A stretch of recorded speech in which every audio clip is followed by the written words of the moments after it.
Spoon River Anthology by Edgar Lee Masters.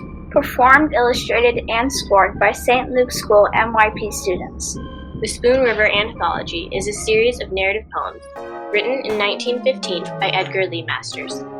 The poems center around a graveyard full of former residents from a small Midwestern town outside of Chicago. These poems, spoken from beyond the grave, reflect the joys, sorrows, and regrets of life. They are the voices of the faithful and the faithless, the hopeful and the despairing, the weak and the strong. They represent the best and the worst of our humanity and reflect the great need for the love of God in our modern lives.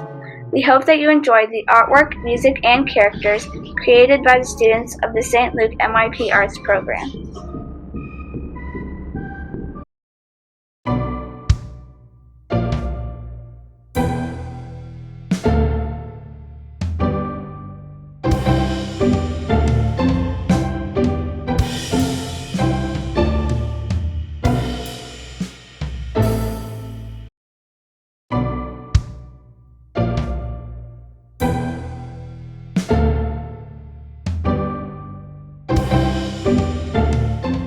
The secret of the stars, gravitation. The secret of the earth, layers of rock. The secret of the soil, to receive seed. The secret of the seed, the germ. The secret of the man, the sower. The secret of the woman, the soil. My secret, under a mound that you shall never find.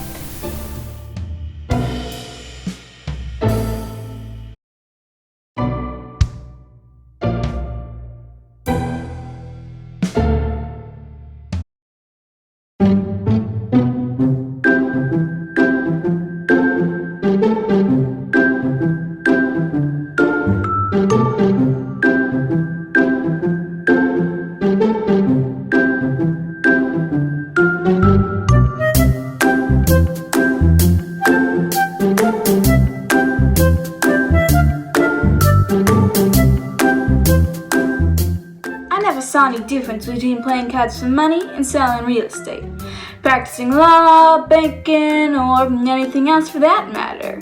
For everything is a chance. Nevertheless, seest thou a man who is diligent in business, for he shall stand before kings.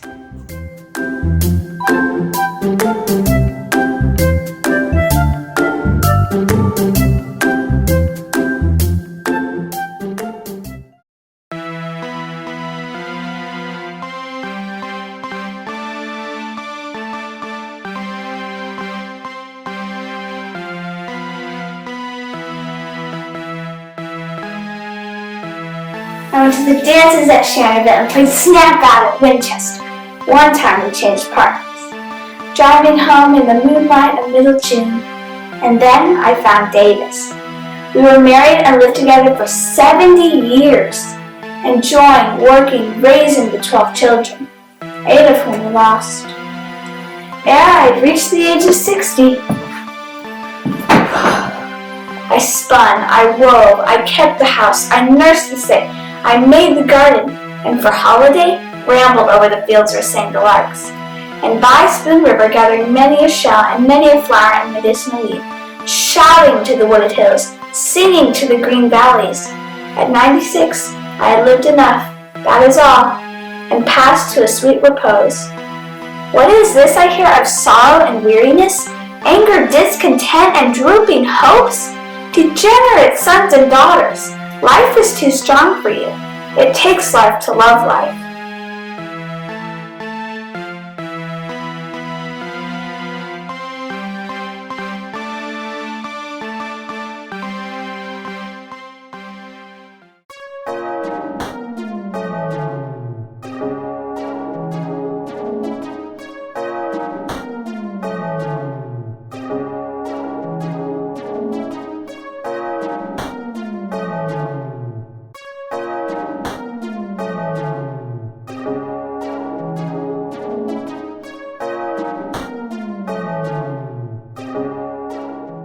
My parents thought that I'd be as good as Edison or greater. For as a boy I made balloons and wonders kites with clocks, in engines with tracks to run on, in telephones of cans and thread. I played the cornet and painted pictures. I modeled clay and took the part of the villain in the melodrama. But then at 21, I married and had to live and sew to live. I learned to make the trade of watches, debt the jewelry store on the square, thinking, not of business, but of the engine. I studied calculus to build. In all of Spoon River, watched and waited to see it work, but it never worked. And a few kind souls believed in my genius, was all hampered down there by the store. But the truth was, I just didn't have the brains.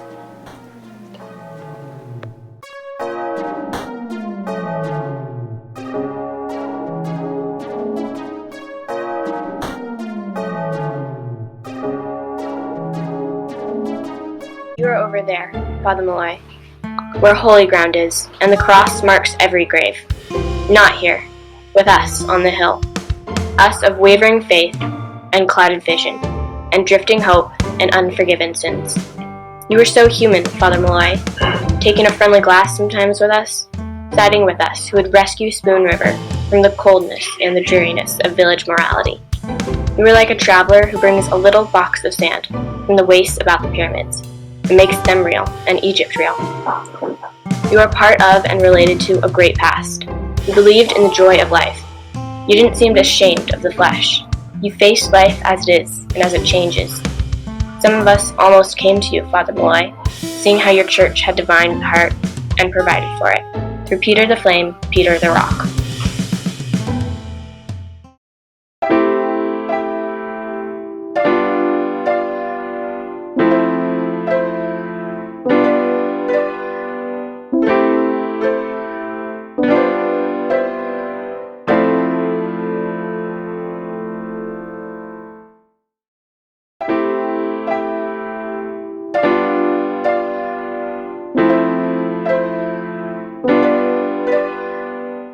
Spring and summer, fall and winter and spring, drifting past my window, drifting, day after day, alone in a room of a house, of a daughter lost-stricken with age and gray.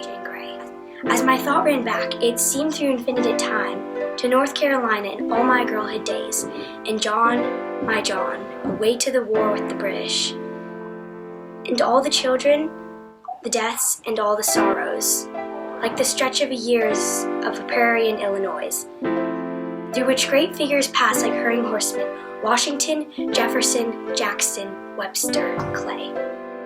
Oh, my John, when you found me in Virginia after the war, I cried when I beheld you, as the sun stood low in the west, growing smaller and fainter in the light of your face.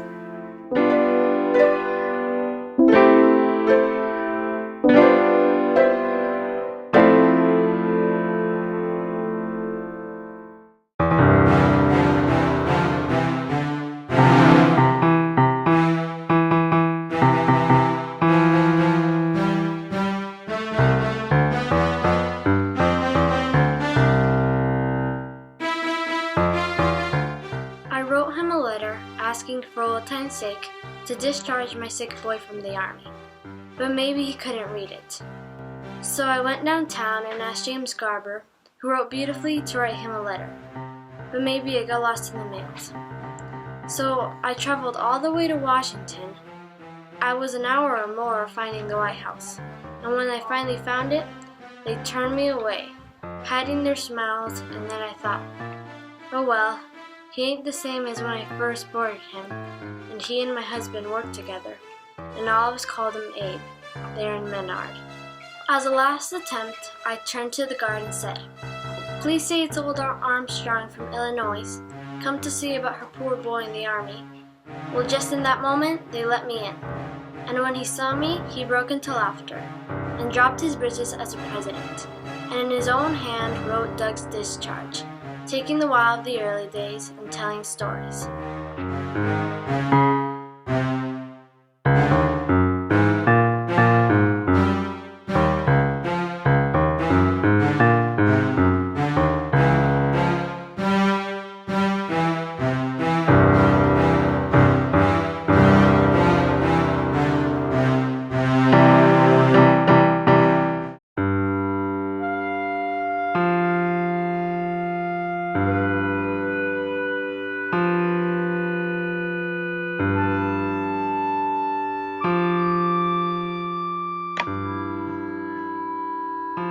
I was not beloved by the villagers, but all because I spoke my mind, and met those who transgressed against me, with plain remonstrance, nor hiding, nor nurturing, nor secret griefs, nor grudges. The act of the Spartan boy is greatly praised, with the wolf under his cloak, letting it devour him, uncomplaining. It is braver, I think, to snatch the wolf forth, and fight him openly, amid the dust and the howls of pain. The tongue may be an unruly member, but silence poisons the soul. Betray me who will. I am content.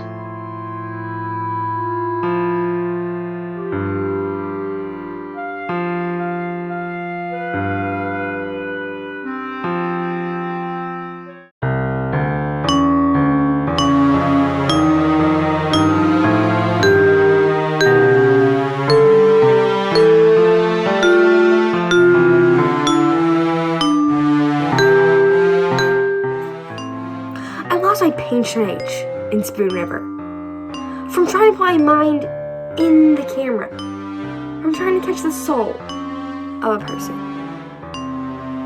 The best picture I ever took was of Judge Somers, attorney at law. He sat right up and had me pause until he got his cross-eyes straight. Then when he was ready, he said, "All right," and I yelled, "Overrule." And his eye turned up.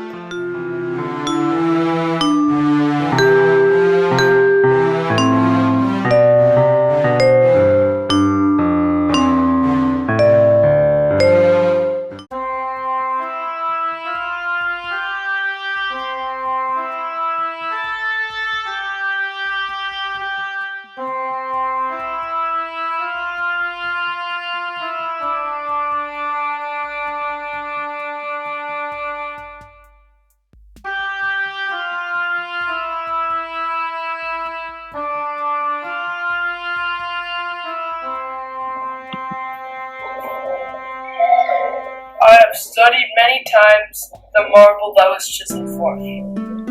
A boat with a furled sail rests at a harbor. In truth, it pictures not my destination, but my life. For love was offered me, and I shrank from its disillusionment. Sorrow knocked at my door, but I was afraid. Ambition called to me, but I dreaded the chances. Yet all the while, I hungered for meaning in my life. And now I know that we must lift the sail and catch the winds of destiny, wherever they drive the boat. To put meaning in one's life may end in madness, but life without meaning is the torture of restlessness and vague desire. It is a boat longing for sea, yet afraid.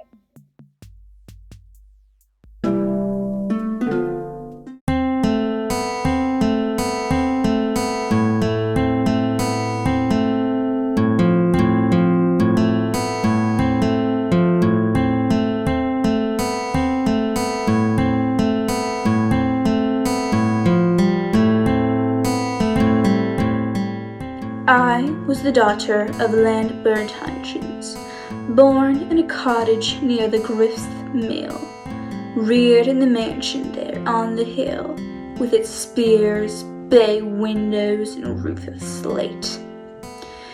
How proud my mother was of the mansion, how proud of my father's rise in the world, and how my father loved and watched us and guarded out our happiness.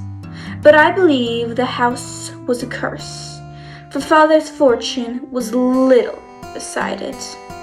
When my husband found out he had married a girl who was really poor, he taunted me with spears and called the house a fraud on this world, a treacherous lure to young men raising hopes of a dowry not to be had. And a man, while selling his vote, should get enough from the people's betrayal to wall in the holes his family in. He vexed my life till I went back home, keeping life as old maid for house of father.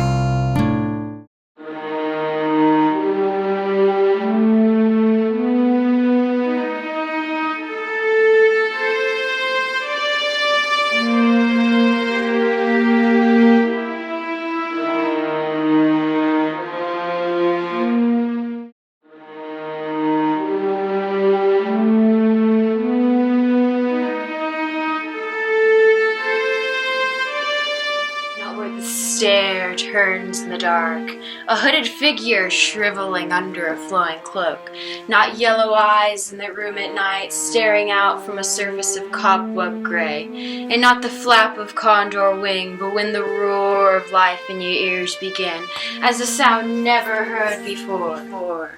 But on a sunny afternoon by a country road where purple ragweeds bloom along the straggling fence, where the field is green and the air is still, see against the sunlight something black, like a blot with an iris rim.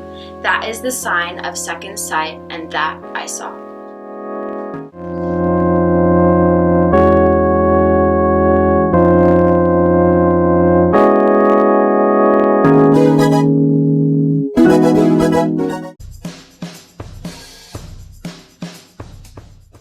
The idea danced before us, as if flat, the sound of martial music, the thrill of carrying a gun. Advancement in the world, coming home, a blended war into the rapid, a dream of duty to country or to God. But these were things in ourselves. They were not the power behind us, which was the almighty hand of life. Like fire at our center, making mountains or pent-up waters that cut them through. Do you remember the iron band, the blacksmith Shaddai, welded around the oak on Bennett's lawn, from which to swing a hammock? That daughter, Janet, who needed sometimes. And at the growing tree at last sundered, the iron band, but not a cell in the tree. You ought save that it thrilled with life, nor cared because the hammock fell in the dust with Milton's poems.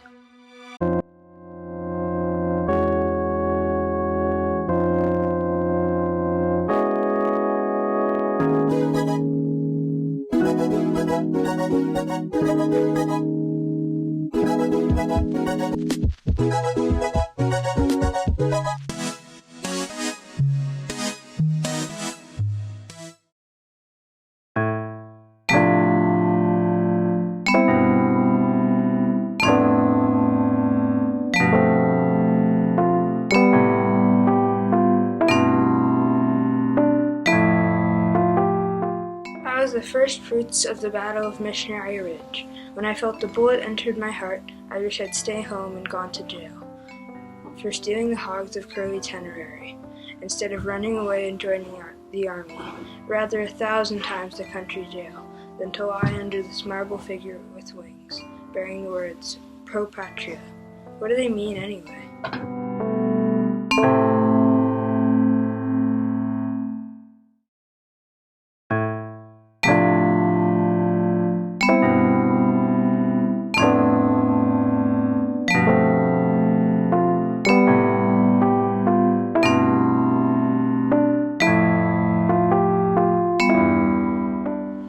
Nolt Hoimer ran away to the war the day before Carl Trenery swore out a warrant through Justice Arnett for stealing hogs.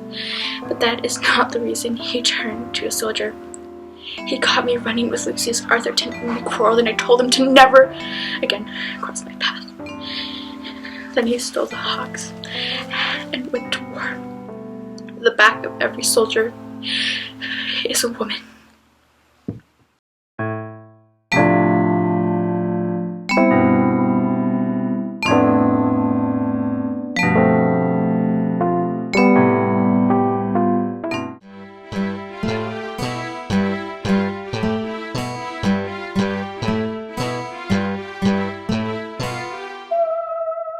When I went to the city, Mary McNeely, I meant to return to you, yes I did. But Laura, my landlady's daughter, stole into my life somehow and won me away. Then after some years, whom should I meet but Georgine Miner from Niles, a sprout of the free love gardens that flourished before the war all over Ohio. Her dilettante lover had tired of her, and she turned to me for strength and solace. She was some kind of crime thing. One takes and one arms, and all at once it slimes your face with its runny nose and voids its essence all over you, then bites your hand and springs away. And there you stand, bleeding and smelling to heaven. Why, Mary McNeely, I was not worthy to kiss the hem of your robe.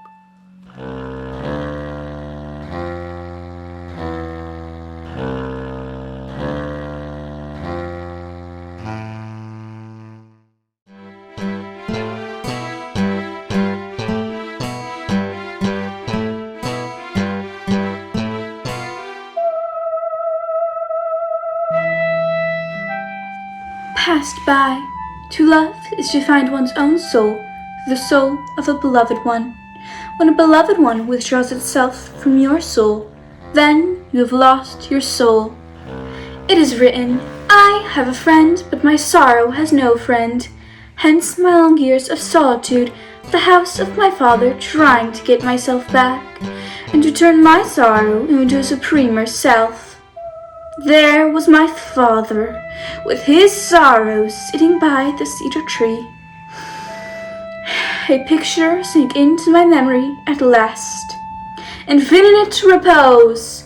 O ye souls who make life fragrant and as white as tube roses, with earth's dark soil, eternal peace!